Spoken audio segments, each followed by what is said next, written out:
How's it going, YouTube? Today we have a nice little armchair review for you. There was some interest in this particular trauma kit, first aid kit, what have you, and I thought I'd make a little video just trying to help people out. You know, if you're trying to make a kit, this one works well for me. Um, Depending on what you're going to be doing, your kit may be very different than this. You know, I do camping. I do a lot of shooting. This kit sits in my car. It's just an all-around kit that really can handle pretty much anything that I'm going to encounter and that I'm comfortable handling and that I know how to handle. So this isn't going to be some combat medic bag with specialized tools. This is a kit that somebody with a little bit of medical knowledge, no professional training or anything like that, can undertake and implement pretty much everything that's inside this bag. Now, I need to tell you, I'm not a medical professional, so I'm not giving any medical advice, nor am I telling you how to build your bag. Uh, this is just how I do it, and this is just what I have inside. So, without further ado, let's take a look. As you can see, it's the Blackhawk Meta Roll. It's pretty small, pretty compact. It's pretty nice. It's got two open sides on it. So if you take this out camping or if it's going to be in the weather, you're going to want to make sure everything is waterproofed inside here because obviously the water can come through both these sides, especially if it gets submerged. The backing of this nylon is actually going to be covered with some sort of rubberized coating on the back of here.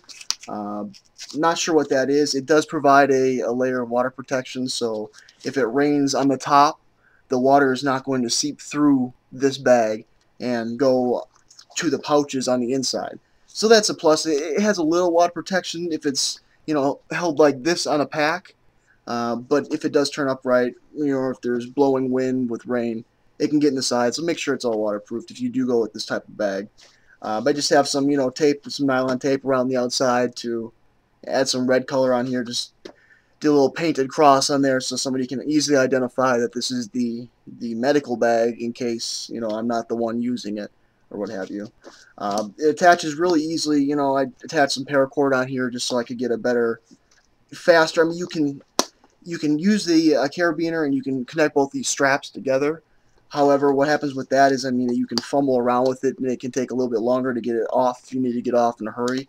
This is, instantaneous and it's disconnected. So whatever mounting system, this hooks right up to MOLLE webbing and or any other backpack that you might have.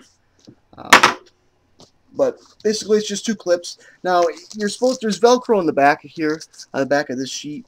My kit here is so full packed. All these pockets are so packed up that the Velcro no longer touches, even comes close to attaching. So I rely on these two straps. However, they're pretty sturdy, and I've had this for quite some time, and it's got roughed around a little bit, and these straps have never failed me yet. So I'm gonna go ahead and keep using those straps. We open this up here. I have a quick. This is a LazerBrite and LB2. These things are great. This is a total different video, but if you need some sort of lighting system in a hurry, you have the LazerBrite, which you can use in the kit. Obviously, it's a lot of light that's comes in handy. Unroll this guy here. First thing you'll notice is we have a SAM Splint right in the middle. These things are great. There's so many different applications you can use from this, and you can attach it on a limb, secure a limb up. Just a makeshift cast, really, until you can get professional help and get a real cast put on. These things come in handy if you have to use them. I have not had to use this one yet, but I've seen them used, and they do come in handy. Now you can see all the pockets here are labeled for the most part. I try to write down what's in each one of these pockets for a little bit of inventory in case you use something and you need to go through and check off and make sure you have everything in the kit. I'm pretty happy with what's in here right now, so I like to keep it that way and restock things when I use them because this kit does get used quite often. And if you start taking things out and you forget to put them back in, and then when you're out there you need them, you don't have them. So I like to do that. It also gives somebody else a clear indication of what's inside each one of these pockets if they need to read through and it's not an emergency. If it is an emergency type situation, you can clearly see here I have big tags on there in case you're bleeding. You know what pouch to grab into. Most of these pouches have, you know, many different roles, but the ones that are labeled with like breathing or breathing, those are going to be the ones with the heavy stuff for that particular thing. I mean, there's like quick clot in these, you know, with some heavy gauze pads in the back, and you know, it's just all common sense stuff. So if you need to get in here fast, even yourself, you know, if you're in a very stressful situation, you know, you're blanking out, you just look at the bag and it'll guide you. So that's pretty much the theory I have on that, and you know, I think it's a pretty good one. So we'll start going through here, and this may take a little while because there's a lot of stuff in this bag, but I will show you everything that's in here. Now, in this first pocket, it's jam-packed. I'll take everything out here so I can show you. I'll put it back later because there's no way I'm going to be able to put all this stuff back in on camera, but see it's Velcroed in here. Now in here we're going to have some crinkle kerlix, you know, really an indispensable thing. Got to have one of these.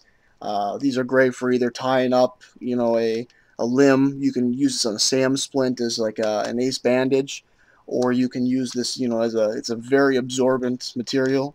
Works wonders. I mean, this thing can absorb a ton of liquid, great stuff.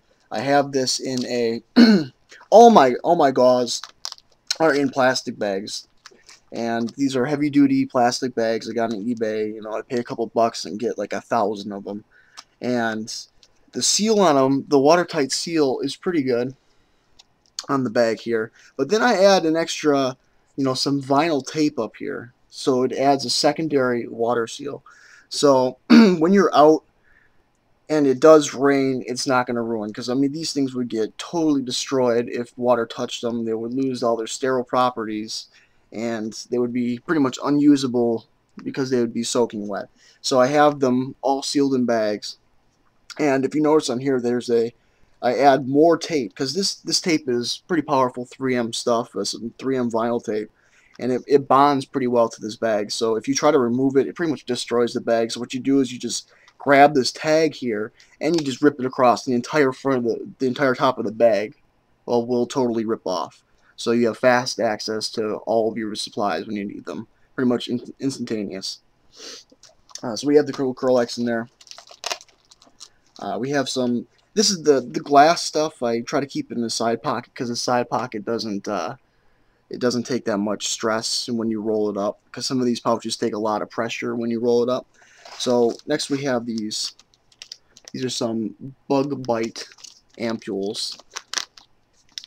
They're great. They have you know, some, can't remember what's in there. Benzocain in there. Benzocain and menthol.